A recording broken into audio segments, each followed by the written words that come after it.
నమస్తే, welcome to Khadri news.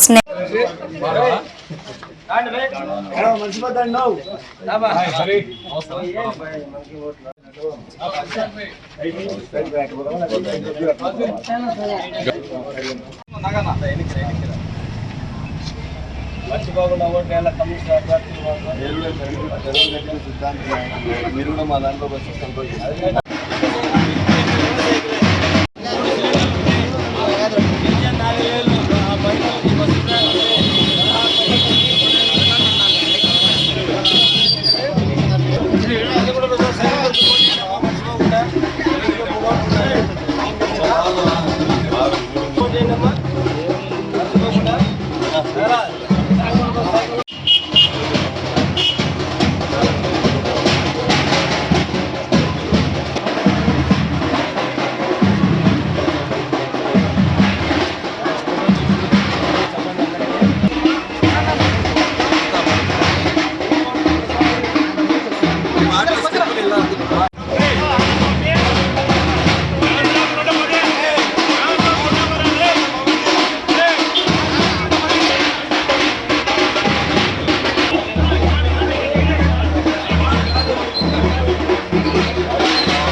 Kandukunta Prasad గెలిస్తే 4000 pension 3 సిలిండర్లు ఫ్రీ. మర్చిపోకుండా ఓటే నెంబర్ ఏమో అన్నది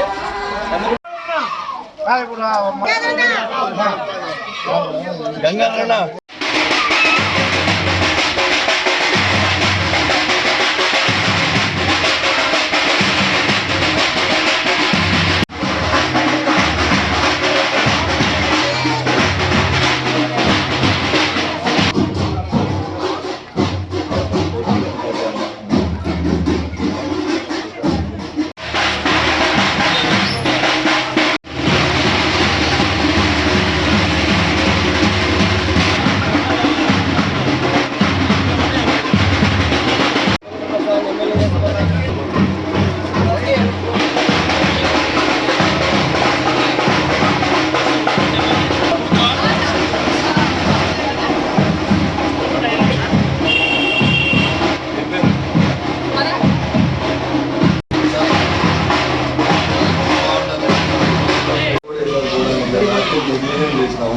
ఈసారి వచ్చినట్టు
భారతీయ జనతా పార్టీ తెలుగుదేశం జనసేన యొక్క ఉమ్మడి కూటమి అభ్యర్థి కదిరి అసెంబ్లీ అభ్యర్థి అయినటువంటి కందుకుంట వెంకట ప్రసాద్ గారికి మరియు హిందూపురం పార్లమెంట్ అభ్యర్థి బీకే పార్థసారథి గారికి మద్దతుగా భారతీయ జనతా పార్టీ, తెలుగుదేశం మరియు జనసేన పార్టీ నాయకులు ప్రచారం చేస్తున్నాం. ఈరోజు కదిరికి ముఖ్యంగా గత 5 సంవత్సరాల్లో ఏదైనా పార్టీ ఏదైనా అభివృద్ధి చేసిందంటే అది కేవలం కేంద్ర ప్రభుత్వ నిధులు అనేది ప్రతి ఒక్క ప్రజలకు తెలుసు. ఈరోజు రేషన్ ఇస్తుండే 5 కేజీల ఫ్రీ రేషన్ అయినా, ఊర్లో వేసిన రోడ్లైనా, ఎల్ఈడి బల్బులైనా, కట్టిన మరుగుదొడ్లైనా, లేకుంటే కదిరి ప్రజల చిరకాల వాంఛ తీర్చిన భారతీయ జనతా పార్టీ, తెలుగుదేశం, జనసేన కూటమి ఏదైతే కదిరి బైపాస్ రోడ్డు కూడా ఈరోజు నిర్మితమవుతుందో, ఈసారి అభివృద్ధి చెందాలంటే దేశంలో నరేంద్ర మోడీ గారు రావాలి, రాష్ట్రంలో చంద్రబాబు నాయుడు గారు రావాలి, ఈ పార్లమెంటుకి బీకే పార్థసారథి గారు రావాలి, ఈ కదిరికి కందికుంట ప్రసాద్ గారు వస్తేనే ఈరోజు అభివృద్ధి అవుతుంది. కదిరిని కాపాడేది ఎవరంటే ఈ కూటమి సభ్యులు, ఈ కూటమి ఎమ్మెల్యే అభ్యర్థి కందికుంట ప్రసాద్ గారు అన్న విషయం మేము ప్రజలకు చెప్పడం కాదు. ప్రజల దగ్గర ఓటు అడగడానికి వెళ్ళినప్పుడు వాళ్ళే మాకు చెప్తున్నారంటే ఈరోజు కందికుంట ప్రసాద్ గారి విజయం ఖాయమైందనేది ఈరోజు కదిరిలో సుస్పష్టమవుతోంది.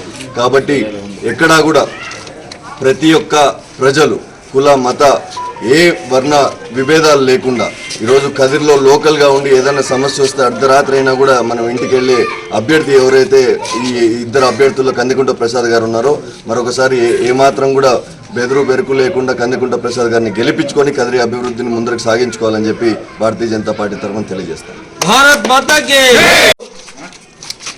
2024 ఎలక్షన్లలో కదిరి యొక్క అభివృద్ధి కావాలంటే ఏ వ్యక్తి దగ్గరికి వెళ్ళినా కూడా ఎన్డీఏ కూటమి రావాలి, కేంద్రంలో నరేంద్ర మోడీ గారు ఉండాలి, రాష్ట్రంలో చంద్రబాబు నాయుడు ఉండాలి, వీళ్ళిద్దరి కలయికకు మన జనసేన అధ్యక్షుడు పవన్ కళ్యాణ్ గారు ఉండాలి అని ప్రతి ఒక్కరు కూడా కోరుకుంటున్నారు. కాబట్టి ఈరోజు ఏ అభివృద్ధి కార్యక్రమం జరగాలన్నా నరేంద్ర మోడీతోనే సాధ్యం. ఈరోజు మనం కొన్ని ఏరియాలలోకి వెళ్తే వైఎస్ఆర్ కాంగ్రెస్ పార్టీ నాయకులు భయపడిస్తున్నారు, ఓటర్లను చెప్తున్నారు, వాలంటీర్లు భయపడిస్తున్నారని చెప్తున్నారు. మీకు దగ్గరగా 4-5 రోజులు మాత్రమే ఉంది సమయము. మీరు అనుకున్నటువంటి పరిస్థితి ఇక్కడ జరగదు. కేంద్రంలో నరేంద్ర మోడీ గారు, రాష్ట్రానికి చంద్రబాబు నాయుడుకు, పవన్ కళ్యాణ్కు ఆశీస్సులు ఉన్నంత వరకు కందికుంట ప్రసాద్ను ఓడించడానికి కదిరిలో ఎవరి తరం కాదు. కాబట్టి అభివృద్ధి జరగాలంటే కందికుంట ప్రసాద్ గెలవాలి, గెలుస్తాడని చెప్పేసి మేము ముక్తగంటతో చెప్తా ఉన్నాం. ప్రతి ఒక్కరు కూడా అడుగుతా ఉన్నారు. ఈ యొక్క కదిరిలో మన హిందూపుర క్లాసులో ఎంతో గోతులు పడినప్పుడు కూడా అదే దారిన వైఎస్ఆర్ కాంగ్రెస్ పార్టీ నాయకులు, మినిస్టర్లు తిరిగారు, కానీ అక్కడ తట్టడి మండి వేయలేదు. కందికుంట ప్రసాద్ సొంత నిధులతో అక్కడ రోడ్డు వేయడం జరిగింది. గతంలో కదిరిలో ఆ పరిస్థితుల్లో కనపడిన పరిస్థితి లేదు. ఎన్డీఏ ప్రభుత్వంలో 2014లో ఎక్కడ చూసినా రోడ్లు మంచిగా వేశారు, ఎక్కడ చూసినా బల్బులు, కాలువలు, నీట్నెస్ అంతా బాగుండేది. ఇప్పుడు ఈ 5 సంవత్సరాలలో ఈ జగన్మోహన్ రెడ్డి పరిపాలనలో ప్రతి ఒక్కరిని కూడా ఇబ్బంది పడాము. లాస్ట్కు చెత్త పనులు కూడా మా దగ్గర వసూలు చేసేటువంటి పరిస్థితి మేము చూస్తున్నాం. కాబట్టి సైకో పోవాలి, సైకిల్ రావాలి, ఎన్డీఏ కూటమి అభ్యర్థులు గెలవాలని చెప్పేసి ప్రతి ఒక్కరు కోరుకుంటున్నారు. కాబట్టి ఈ నెల 18వ తారీఖు జరగబోయే పోలింగ్ కేంద్రాలు ఏటున్నాయో ప్రతి ఒక్కరం వెళ్ళి పోల్ను అక్కడ ప్రతి ఒక్కరు కూడా ఓట్ను పోల్ చేసుకొని ఈ యొక్క ఎన్డీఏ కూటమి అభ్యర్థి కందికుంట ప్రసాద్ని గెలిపించాలని, అదేవిధంగా చంద్రబాబు నాయుడు ముఖ్యమంత్రి కావాలని, పవన్ కళ్యాణ్ గారు వీళ్ళిద్దరికి కూడా అండగా నిలి ఈ యొక్క రాష్ట్రాన్ని, కదిరిని అన్నింటిని కూడా డెవలప్ చేయాలని చెప్పేసి కోరుకుంటున్నాం.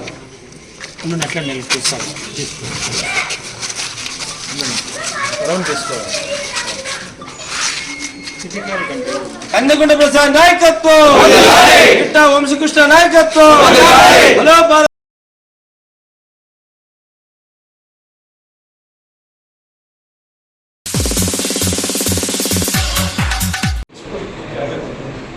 चलिए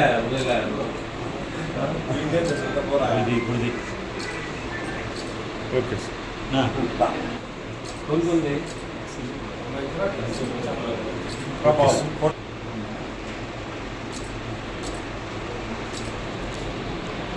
పార్టీలో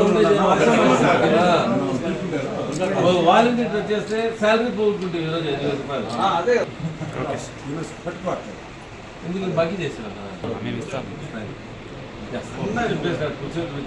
ఓటు వేసేందుకు వెళ్లే ముందు ప్రతి ఒక్కరూ ఒక్క నిమిషం గుండెలపై చేయి వేసుకుని ఆలోచించండి. 2019 నుంచి ఇప్పటి వరకు జగనన్న ప్రభుత్వంలో మీకు మంచి జరిగిందా లేదా అని గుర్తుకు తెచ్చుకోండి. మన జగనన్న కులం, మతం, పార్టీలు అనేది చూడకుండా ప్రతి ఇంటికి ఏదో ఒక పథకం రూపంలో సంక్షేమాన్ని నేరుగా మీకు చేర్చారు. 2 ఏళ్ల పాటు కరోనా వేధించిన సమయంలో కూడా ఏ ఒక్క సంక్షేమ పథకాన్ని ఆపకుండా ప్రజల చెంతకు చేసిన గొప్ప నాయకుడు మన జగనన్న. రాష్ట్రం బాగుండాలి, అన్ని వర్గాల ప్రజలు బాగుండాలని కోరుకునే మన జగనన్నను మళ్ళీ ముఖ్యమంత్రిని చేసుకుందాం. ప్రతి ఒక్కరిని పేరు పేరున 2 చేతులు జోడించి నమస్కరిస్తూ వేడుకుంటున్నాను. మీ అమూల్యమైన ఓటును ఫ్యాన్ గుర్తుకు వేయించి అత్యధిక మెజారిటీతో గెలిపించాలని అభ్యర్థిస్తున్నాను. ఇట్లా మీ మక్బూల్ బిఎస్ కదిరి వైఎస్ఆర్సీపీ ఎమ్మెల్యే అభ్యర్థి.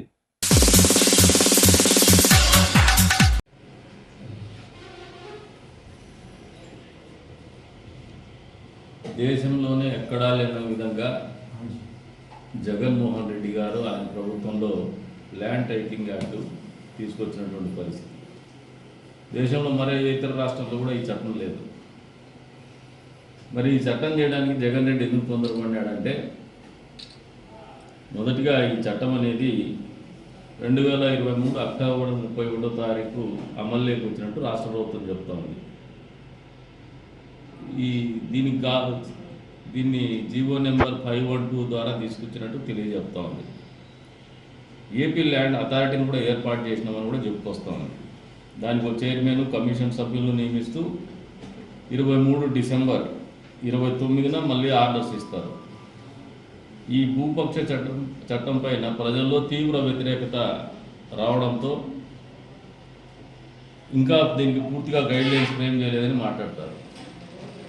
అసలు ఈ ల్యాండ్ టైటిలింగ్ యాక్ట్ అనేది జగన్మోహన్ రెడ్డి తీసుకురావడానికి కారణం ఏమంటే, వివిధ రూపాల్లో ఆయన అక్రమ మార్గాల్లో land, mines, sand, wine, red sandal వీటన్నిటి ద్వారా సంపాదించిన డబ్బు దాదాపు 8 లక్షల కోట్ల రూపాయల డబ్బుని భూమి కొనుగోలు చేసి దాంట్లోకి నిధులు మళ్లించాలనే ఆలోచనతోనే ఈ చట్టాన్ని తీసుకొచ్చినాడు. అంటే భూములు ఎప్పుడైనా కొనొచ్చు కదా ఈ డబ్బులతో అని చెప్పేసి మీరు అనుకోవచ్చు.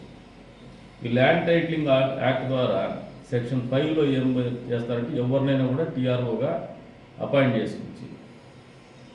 టీఆర్ఓ అంటే titling act title registration officer. ఈయన టీఆర్ఓగా ఎవరినైనా నియమించుకోవచ్చు అనే ఒక క్లాజ్ మీదనే వాళ్ళ పార్టీకి చెందినటువంటి వ్యక్తుల్ని టీఆర్ఓగా పెట్టడం, సబ్సిక్వెంట్గా విలువైన భూముల్ని డిస్ప్యూట్ ల్యాండ్ కింద ఈ ల్యాండ్ టైటిల్ యాక్ట్లోను వాళ్ళ రికార్డ్స్లను చూపించడం, ఏమాత్రం ఆ వ్యక్తి కోర్టుకు పోకుండా ఉండే రకంగా చేయడం, ఆ భూముల్ని తక్కువ ధరగా కొట్టేసే వ్యవహారము తంతుకి తెరలేపినారు. అంటే ఇది ఒక రాక్షస చట్టం. ఇంతవరకు పంచభూతాల్ని మింగేసినటువంటి జగన్మోహన్ రెడ్డి ప్రైవేట్ ఆస్తులు కూడా మింగేయాలనే ఆలోచనతో రూపకల్పన చేసినటువంటి చట్టమే ల్యాండ్ టైటిలింగ్ చట్టము. కాబట్టి ప్రజలందరూ కూడా దీని మీద తీవ్ర స్థాయిలో వ్యతిరేకత పెంచుకున్నారు.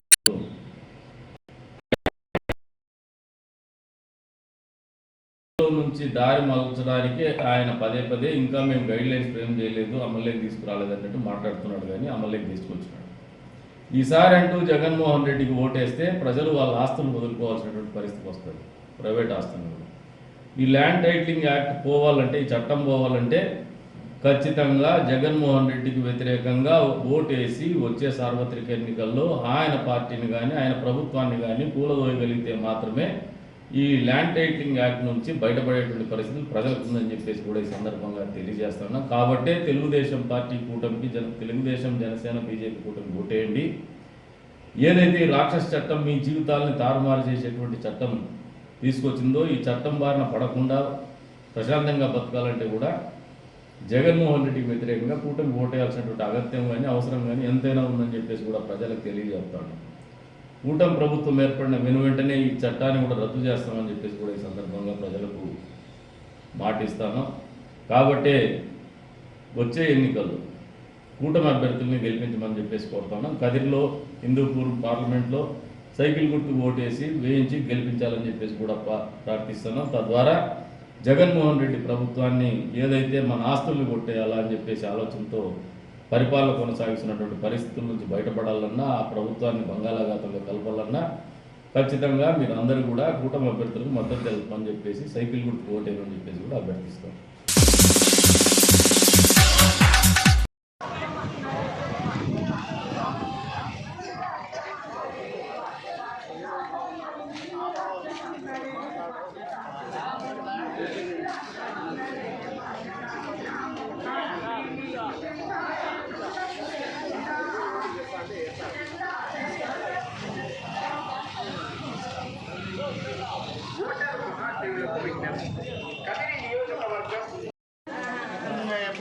నేనే ఊర్లో ఉన్నానండి.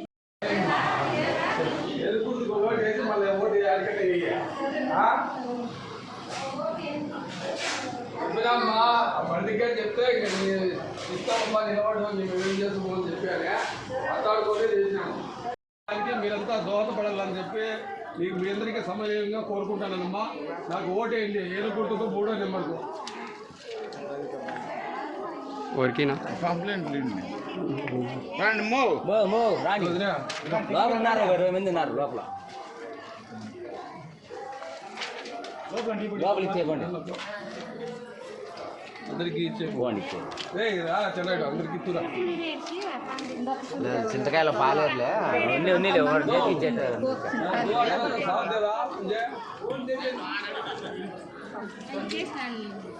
ఊరు పిల్లనే నేను ఎమ్మెల్యేగా పోటీ చేస్తాను. ఇంతవరకు ఈ ఊర్లో వేమారెడ్డి తర్వాత ఇంకా 2-3 తర్వాత మొదట వాల్మీకి సామాజిక వర్గం నుంచి పోటీ చేస్తున్నది నేను ఒకనే. కాబట్టి ఇప్పుడు అవన్నీ కుల పార్టీలో 2 కుల పార్టీలో సైకిల్ కొట్టండి అమ్మా. అడిగిపోయినాడు అబ్బా. సైకిల్ కొట్టేమ్మా.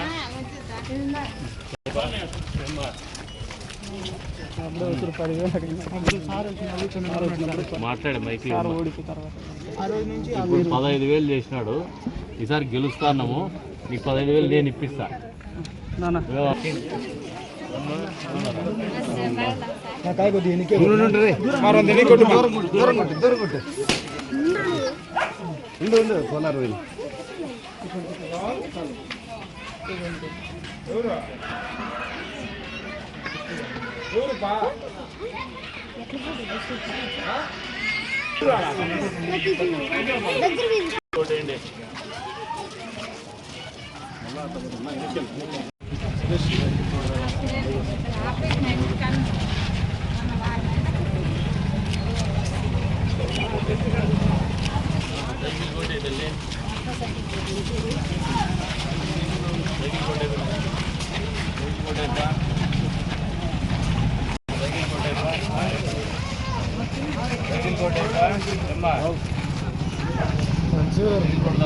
నువ్వు అట్లా వచ్చి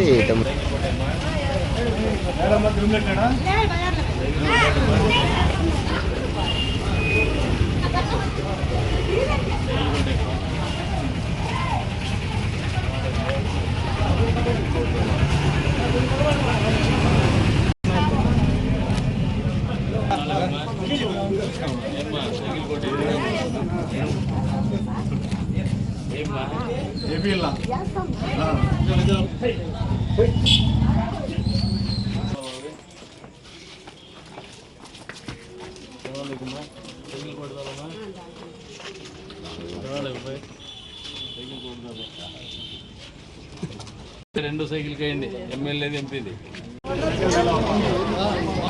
సైకిల్ కొట్టేమ్మా.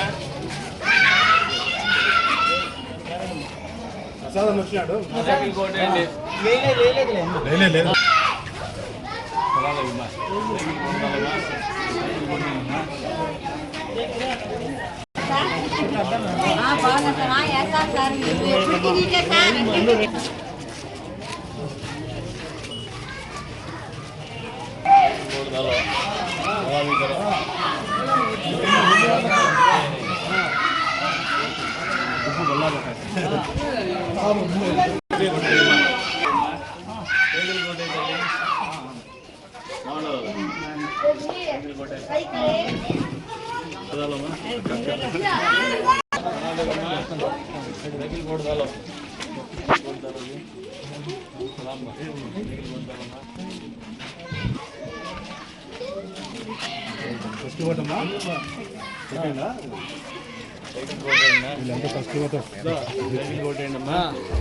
మర్చిపోతానమ్మా.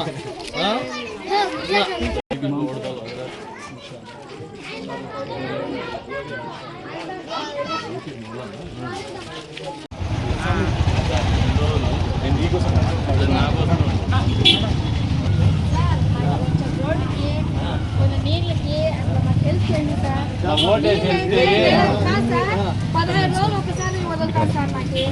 ఎందుకంటే ముసలోళ్ళు ఉన్నారు, పిల్లలు ఉన్నారు, మాకు కాలు బాగలేవు, తెచ్చుకోలేము. అట్లా కొంచెం చేయండి సార్ మాకు. అమీర్ నగర్ को गल्ला करके మీరే సార్ చేసిండేది, అందుకనే చెప్పండి ఇది. అవరే సార్ జమార్ రావాలా? वोट देंगे मुझे जिता के जिताओ जरूर आप लोगों की खिदमत మీరు బాగా చేస్తారు. మీరు బాగుండాలా, ఆరోగ్యంగా ఉండాలా. చాలా మంది హెల్ప్ చేస్తారో నాకు తెలుసు సార్. మీరు ఆరోగ్యంగా ఉండాలి సార్. మీరు మాకేం లేదు సార్, కొంచెం నీళ్లు, ఇది రోడ్డు కొంచెం ముసలోళ్ళు ఉన్నారు, అందుకని అదే సార్ ఇంకేం లేదు. ఇది ఇప్పటివరకు నా అప్డేట్స్. మరిన్ని అప్డేట్స్ కోసం చూస్తున్నానండి ఖాద్రి న్యూస్.